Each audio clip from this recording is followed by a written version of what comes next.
മോദി പിന്നിൽ ഈ വാർത്തയ്ക്ക് വേണ്ടി നമ്മൾ കാത്തിരുന്നു അല്ലെ. ഒരു നിമിഷത്തേക്കാണെങ്കിൽ ഒരു നിമിഷത്തേക്ക് ആ മഹാമനുഷ്യൻ എന്ന ഗ്യാരണ്ടിയാണ് ഇന്ന് താഴോട്ടടിയുന്നത്. മഹാമനുഷ്യൻ എന്ന് പറയാൻ പറ്റില്ല. പക്ഷെ തോൽവിയുടെ ചരിത്രത്തിൽ ഇന്ന് വരെ 10 വർഷം കൊണ്ട് അമിത്ഷാ അങ്ങ് കയറ്റിയപ്പോൾ അദ്ദേഹം താഴോട്ട് ഇറങ്ങില്ല എന്ന് ഉറപ്പിച്ചിടത്താണ് ഒരു നിമിഷത്തേക്ക് 6223 വോട്ടിന് അയാൾ ഇങ്ങ് താഴോട്ട് പതിക്കുന്നത്. സ്വന്തം മണ്ഡലത്തിൽ വാരണാസിയിൽ എല്ലാ ഗംഗാ ജലത്തിൽ വരെ കുളിച്ച് നിവർന്ന് അയാൾ പോയി പത്രിക സമർപ്പിച്ചു. പക്ഷെ കാര്യമൊന്നും ഉണ്ടായില്ലെന്നേ.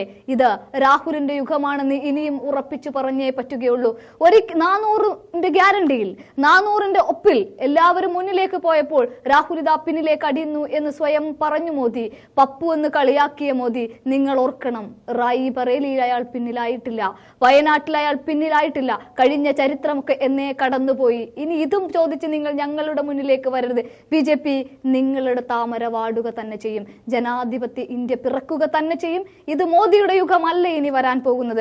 ഓരോ പടി മുന്നോട്ട് പോകുമ്പോഴും, ഓരോ നേരം മുന്നോട്ട് പോകുമ്പോഴും തകർന്നടിയലിന്റെ ചരിത്രത്തിലേക്ക് ഇനി കോൺഗ്രസ് ഇല്ല, നാമാവശേഷമായി, വേരുകളെല്ലാം ജീർണമായി എന്ന് നിങ്ങൾ പറഞ്ഞിടത്ത് നിന്നാണ് ഇവിടെ വരെ എത്തി നിൽക്കുന്നത്.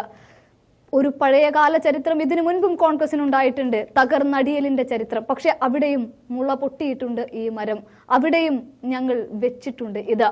ഇനി പ്രിയങ്കയുടെയും രാഹുലിന്റെയും ഒക്കെ യുഗം തന്നെയാണ്.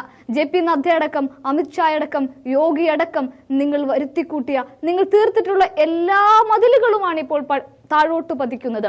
ഇന്ത്യ മുന്നണി വന്നപ്പോൾ നിങ്ങൾ പറഞ്ഞു 28 പാർട്ടികൾ, 28 കോലങ്ങൾ, 28 പ്രത്യയ ശാസ്ത്രങ്ങൾ എന്നൊക്കെ. പക്ഷേ ഞങ്ങൾ ഒരു മാലയിൽ കോർത്ത മുത്തുപോലെയാണ്. ഞങ്ങളിങ്ങനെ ഒരുമിച്ച് നിൽക്കുമ്പോൾ ഇന്ത്യ മഹാരാജ്യത്തിന്റെ വലയത്തിനകത്ത് 28 സംസ്ഥാനങ്ങളിലായിട്ട് ഞങ്ങൾ ഇങ്ങനെ നിൽക്കുമ്പോൾ അങ്ങ് ജമ്മു കാശ്മീരിലാണെങ്കിലും ശരി, ഇങ്ങ് കന്യാകുമാരിയിലാണെങ്കിലും ശരി, ഞങ്ങളൊരു മാലയാണ് കോർത്തിരിക്കുന്നത്. ഈ രാജ്യത്തിന്റെ മാല. അത് വർഗീയതയുടെ മാലയല്ല, അത് ജനാധിപത്യത്തിൻ്റെതാണ്. പല വർണ്ണങ്ങളിൽ ഞങ്ങൾ കൊത്തിയെടുത്തതാണെന്നേ അത്. അതിൽ പച്ചയും മഞ്ഞയും നീലയും ചുവപ്പും ഒക്കെ ഉണ്ടാകും.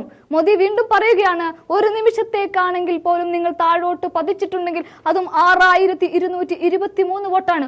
1, 2, 3 അല്ല, 3 അക്കമല്ല, 2 അക്കമല്ല, പിന്നെയോ അതിനു മുകളിലേക്കാണ്. 6223 എന്ന 4 അക്കത്തിന്റെ താഴേക്ക് നിങ്ങൾ പതിച്ചിട്ടുണ്ടെങ്കിൽ അത് ഈ ജനാധിപത്യ രാജ്യത്തിന്റെ വിജയമാണെന്നേ.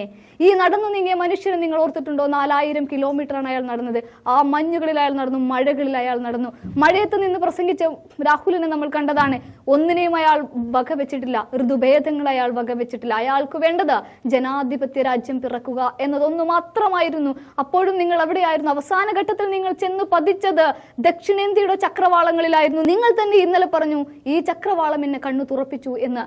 ദക്ഷിണേന്ത്യയുടെ മണ്ണിലാണ് നിങ്ങൾ ചക്രവാളങ്ങളെ കണ്ടത് എങ്കിൽ അത് നിങ്ങളുടെ തോൽവിയുടേതായിട്ട് ഞങ്ങൾ മുദ്രകുത്തും. ഒരു നിമിഷം എന്ന് പറയുന്നത് വലുത് തന്നെയാണ്. ആ സമയം കടന്നു പോയേക്കാം. ഇനിയും നിങ്ങൾ ഒരു പക്ഷേ അധികാര കസേരയിൽ ഇരിക്കുമോ ഇല്ലതയോ എന്ന് വരും നിമിഷങ്ങളിലും വരും മണിക്കൂറുകളിലും വരാനിരിക്കുന്ന കാര്യമാണെങ്കിൽ പോലും ഇത് രാഹുലിന്റെ വിജയമാണെന്നേ, പ്രിയങ്കയുടെ വിജയമാണെന്നേ, കോൺഗ്രസിന്റെ വിജയമാണെന്നേ, ഇന്ത്യ മുന്നണി മാല പോലെ കോർത്ത മുത്തിന്റെ വിജയമാണെന്നേ ഒരു നിമിഷത്തേക്ക് നിങ്ങൾ താഴെ വീണത്.